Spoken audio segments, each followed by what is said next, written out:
నమస్కారం. మానవుడి కథ మనకు తెలిసిన చరిత్రకు అంటే అక్షరాలు పుట్టకంటే ఎంతో ముందే మొదలైంది.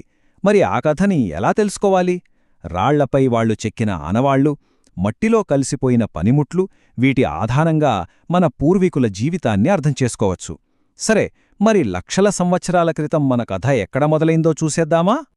ఈరోజు ఈ విశ్లేషణలో మనం 5 ముఖ్యమైన విషయాలు చూడబోతున్నాం.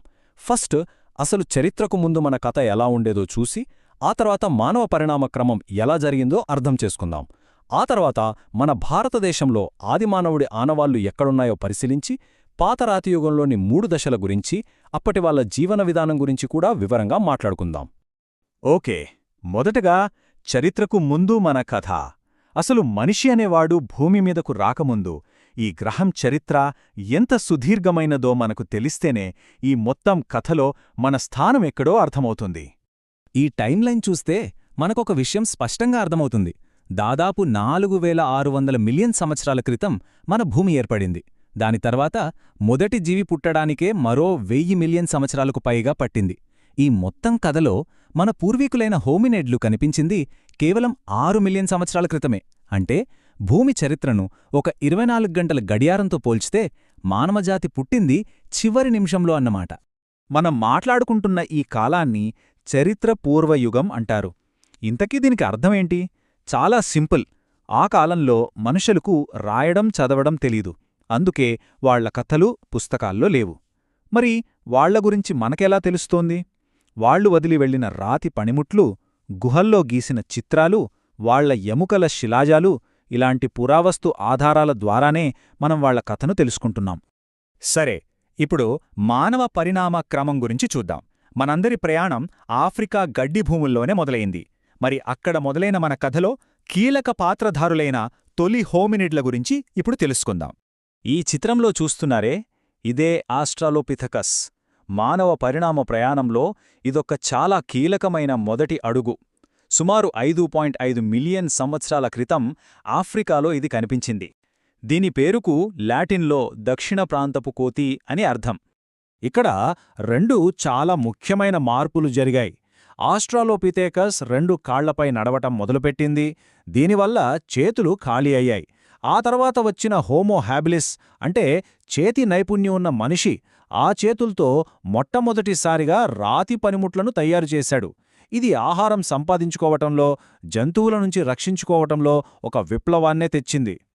ఇక మానవ పరిణామంలో తర్వాత వచ్చిన వాళ్లే హోమో ఎరెక్టస్. ఇది పరిణామంలో మరో పెద్ద ముందడుగు. వీరి పేరుకు అర్థం నిటారుగా నడిచే మనిషి.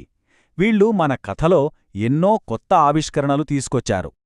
హోమో ఎరెక్టస్ సాధించిన 2 విషయాలు మానవ గతిని పూర్తిగా మార్చేశాయి. 1 నిప్పును అదుపు చేయడం, 2 ఆఫ్రికా ఖండం దాటి బయటి ప్రపంచంలోకి అడుగుపెట్టడం. నిప్పు అంటే కేవలం వెచ్చదనం, రక్షణ మాత్రమే కాదు, ఆహారాన్ని వండుకుని తినడం మొదలుపెట్టారు. దీనివల్ల పోషకాలు సులభంగా ఒంటికి పట్టి మెదడు మరింత అభివృద్ధి చెందడానికి దోహదపడింది. ఇక ఫైనల్గా పరిణామక్రమంలో జ్ఞానమున్న మనిషి అంటే హోమోసాపియన్స్ రంగంలోకొచ్చారు. మన జాతికి చెందిన వీరి అధునాతన మెదడే మనల్ని మిగతా జీవుల నుండి వేరుచేసింది.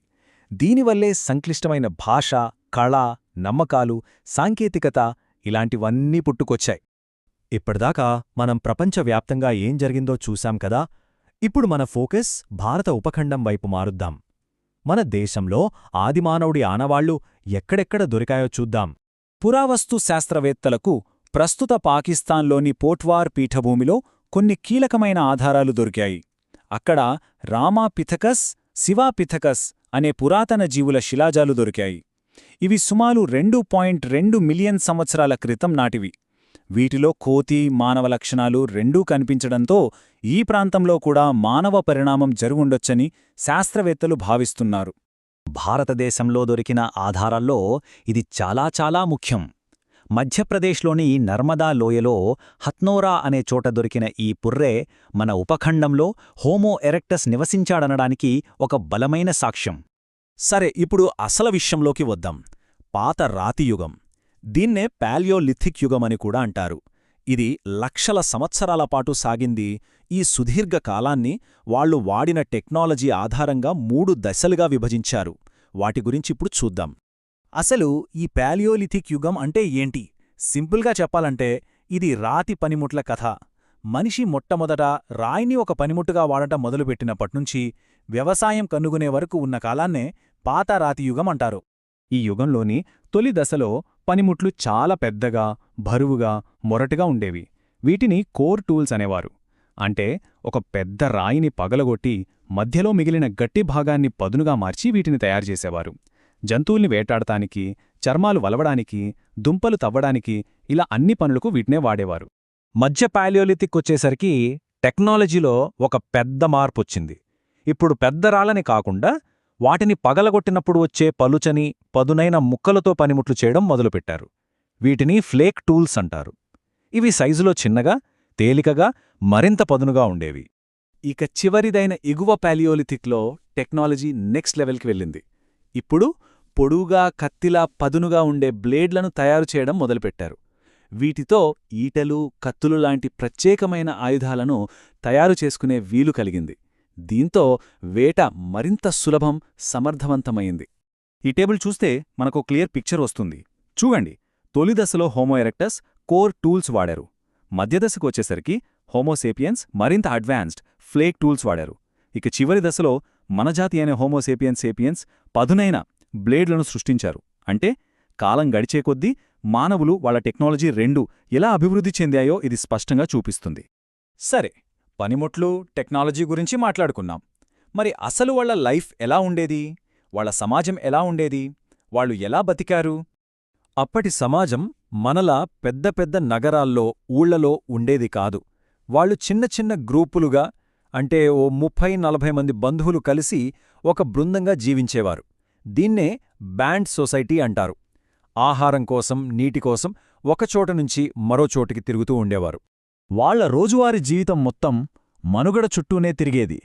పురుషులు వేటకు వెళితే మహిళలు, పిల్లలు కలిసి పండ్లు, కాయగూరలు, దుంపలు సేకరించేవారు. చాలామంది అనుకున్నట్టు వేట ఒక్కటే కాదు. నిజానికి వాళ్ల ఆహారంలో ఎక్కువ భాగం ఈ సేకరణ ద్వారానే వచ్చేది. ప్రకృతిని ఆరాధించేవాళ్లు చనిపోయిన వారిని గౌరవంగా ఖననం చేసేవారు. కేవలం బతకడమే కాదు, ఈ టైంలోనే మానవుల్లో కళాత్మకత, సృజనాత్మకత కూడా మొదలైంది. ఇది చాలా ఆశ్చర్యపరిచే విషయం. మహారాష్ట్రలోని పాట్నీలో దొరికిన ఉష్ట్రపక్షి గుడ్డు పెంకుల మీద డిజైన్లు గీయడం, భీంబెట్కా గుహల్లో అద్భుతమైన చిత్రాలు గీయడం, ఇవన్నీ వాళ్లు కేవలం పొట్ట నింపుకోవడమే కాకుండా తమ భావాలను కూడా వ్యక్తపరిచారని చూపిస్తాయి. మన సుదూర గతాన్ని చూస్తే మానవ